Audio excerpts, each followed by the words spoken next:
കരുനാഗപ്പള്ളി നഗരസഭയിൽ ഞാറ്റുവേല ചന്തയും കർഷക സഭയും സംഘടിപ്പിച്ചു. നഗരസഭ അങ്കണത്തിലാണ് ഞാറ്റുവേല ചന്ത സംഘടിപ്പിച്ചത്. CR മഹേഷ് MLA ഉദ്ഘാടനം ചെയ്തു. കരുനാഗപ്പള്ളി നഗരസഭയുടെയും കൃഷിഭവന്റെയും സംയുക്താഭിമുഖ്യത്തിലാണ് ഞാറ്റുവേല ചന്തയും കർഷക സഭയും സംഘടിപ്പിച്ചത്. കരുനാഗപ്പള്ളി നഗരസഭാംഗണത്തിൽ സംഘടിപ്പിച്ച പരിപാടി CR മഹേഷ് MLA ഉദ്ഘാടനം ചെയ്തു. ഇനി വരുന്ന ഒരു തലമുറയ്ക്ക് ഇവിടെ ജീവിക്കും, നമുക്ക് മാത്രം ജീവിച്ചാൽ പോലും. അപ്പോൾ അവർക്ക് വേണ്ടിയിട്ട് നമ്മൾ നടന്ന ഓരോന്നും നമ്മുടെ മക്കൾക്ക് വേണ്ടിയിട്ടാണ് തോന്നൽ, അടുത്ത തലമുറയ്ക്ക് വേണ്ടിയിട്ടാണ് തോന്നലുണ്ടാകുന്നത്. പരമാവധി ജൈവ സൗരാസാന്ത ഡിവിഷനിൽ നിന്ന് തന്നെ 5ാമത്തെ വിളവെടുപ്പിൻ്റെ ജൈവ കൃഷിയാണ്, രാസവളമില്ലാത്താണ് ഉൽപ്പന്നങ്ങളൊക്കെ ആവശ്യമാകുന്നത്.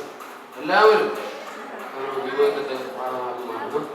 ഞാറ്റുവേല ചന്തയും കർഷക സഭയും ഇവിടെ അനുവാദത്തോടുകൂടി നഗരസഭാ ചെയർപേഴ്സൺ P. സോമരാജൻ അധ്യക്ഷത വഹിച്ചു. ഞാറ്റുവേല സമയമാണ് ഏത് കൃഷിക്ക് ഉപയുക്തമായത് എന്ന് നേരത്തെ തന്നെ നമ്മുടെ മുമ്പിൽ കണ്ടെത്തിയിട്ടുണ്ട്. അതിൽ നിന്ന് ഓരോ സമയത്തും ഓരോ കൃഷികളും ഓരോ ഞാറ്റുവേലയിലും ഓരോ കൃഷി ചെയ്യാം, ഇന്നലത്തെ കൃഷി ചെയ്യാവുന്നതെന്ന് പഴമക്കാർ പറഞ്ഞിട്ടുണ്ട്.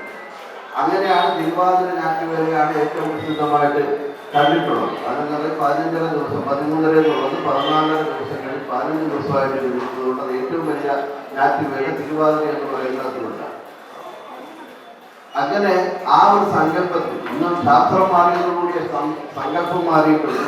അതേസമയം ഈ കാലഗണന എന്ന് പറയുന്നത് ഇപ്പോഴത്തെ ആളുകൾക്ക് അറിയില്ല.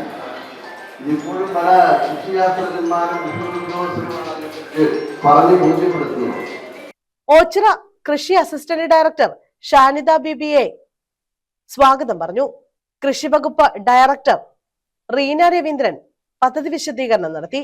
നഗരസഭാ vice chairperson Beena Johnson, standing committee ചെയർപേഴ്സൺമാരായ V. മോഹൻദാസ്, ആശാനിൽ, മുനമ്പത്ത് ഗഫൂർ, M. ശോഭന, P. രാജു, കൗൺസിലർമാരായ സീമ സഹജൻ, സുലത, ബേബി ജസീന, രമണിയമ്മ, ഗിരിജാദേവി തേവനത്ത്, നിഷ VS തുടങ്ങിയവർ പങ്കെടുത്തു. News bureau, Karunagappally.